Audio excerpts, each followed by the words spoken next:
সব শেষ করে দিল।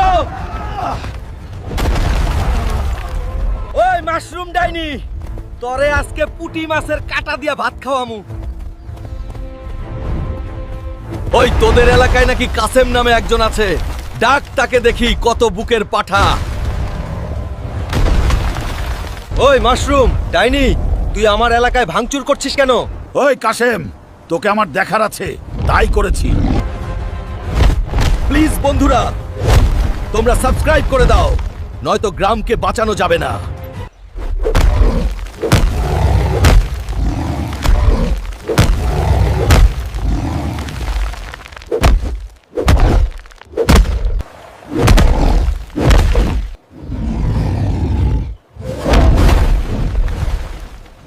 ওই কাশেম, আমাকে তুই ক্ষমা করে দে, আমার ভুল হয়ে গেছে। ঠিক আছে, তোকে যেন এই এলাকায় আর না দেখি।